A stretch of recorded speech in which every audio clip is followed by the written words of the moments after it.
And joining me now is the head coach of the men's and women's crew team, Debbie Prowse. Debbie, thanks for sitting down with us. Absolutely, Pat. Thanks for having me.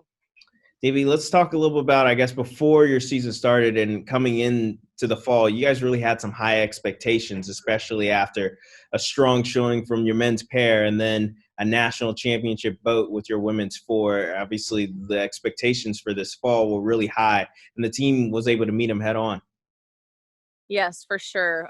We really got to hit the ground running in the fall. We were anticipating a strong season, and we had a great time together with that women's four, like you said, and then the men's double, and plus some new kids came on board as well. So we really had a great time last fall.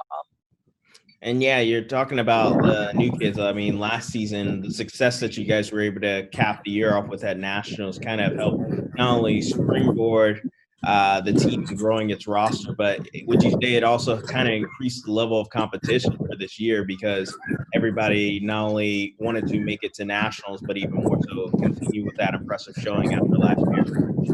Absolutely. After winning that national championship, we sat down as a team and really laid out some goals that we had for each of our boats, and of course and then individual goals as well, and also boat standings. How did we want to end up in the fall and in the spring during certain races?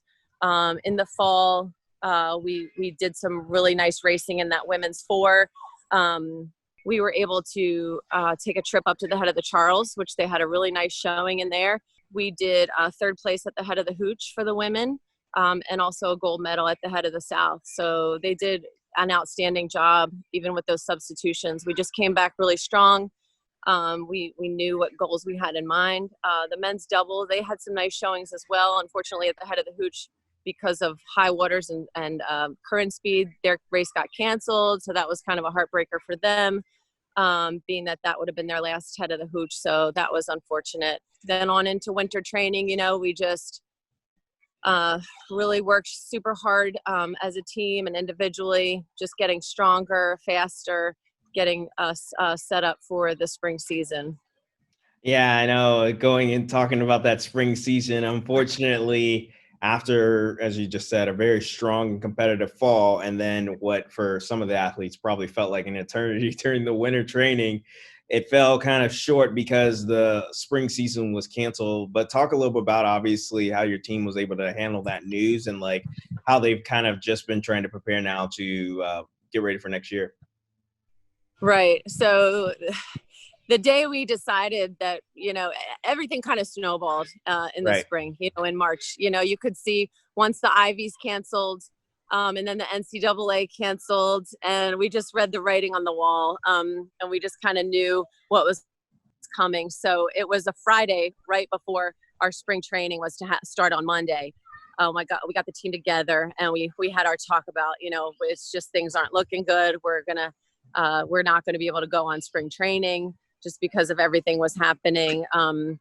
That was a tough meeting. It was really sad to just think about all the hard work you put in, and we know we're not the only ones, and we're in this huge community of athletes that it happened to also.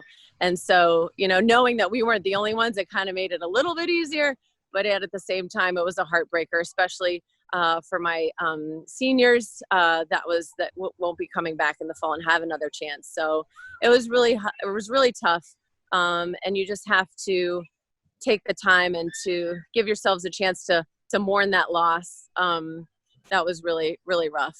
As far as staying together through the spring, once the kids left and went home, we had, weekly emails with workouts and things suggested that they could do to just keep themselves busy. With gyms being closed, it was hard. A lot of them didn't have access to rowing machines. So basically a lot of them, the only thing they could do is really get out and run or maybe walk, fill up a backpack full of canned goods and do some squats and lunges and things like that, and just get creative, just to stay active and just keep focus on something was really the goal for the spring. But it was definitely a heartbreaker for sure. And I don't think a day went by that I didn't like think about those kids and miss them. And just wish that it could have been different, but that's just the way it is. You got to take it, and just move on and come back stronger next year, with that. So And yeah, talking about trying to take it and just move on and get stronger and be ready for next year. Let's talk a little about preparing for next season, because you just talked about you are losing some key senior leadership, especially the two guys in your men's double, but you still return a very strong core coming back. So talk a little bit about just trying to prepare and get those athletes ready for next season, and then trying to, I guess, hit the ground running. Yep. So a bunch of my kids were able to check out rowing machines. That's an option that they have. If they can get them in their car and take them home, they can use them. So I'm still sending out workouts. The focus is right now just long steady state, getting in. Like each week, I tell them get at least three long steady state pieces in. Get some weightlifting sessions in if you can. That's the big thing right now. Just keeping your cardio base, and because it takes the longest amount of time to build up that aerobic fitness. So as much as they can do with that during the summer will really help them come back strong.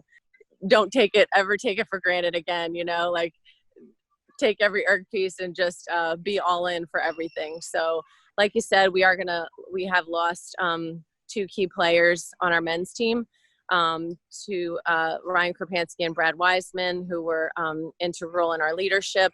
We do have Lindsay Bicknell. She's returning, and she is going to be our team captain, our overall team captain over the men and the women. And then Joanna Miranda will now be the women's head captain. And then Timothy Benz, he will be our men's captain. So we're looking forward to having that leadership, and just continuing on with our team culture, just preparing our teammates for a positive year, and to just do what we can over the summer ready for that. Well, Debbie, thanks again for sitting down with us. And yeah, I mean, hopefully things will progress so that you guys can get back and get racing in the fall, and then hopefully, be able to not only hit the ground running, but be prepared and actually have your spring semester this time, and then being able to have a strong finish at nationals once again. But thanks again for sitting down with us. Thanks, Pat. You have a great day.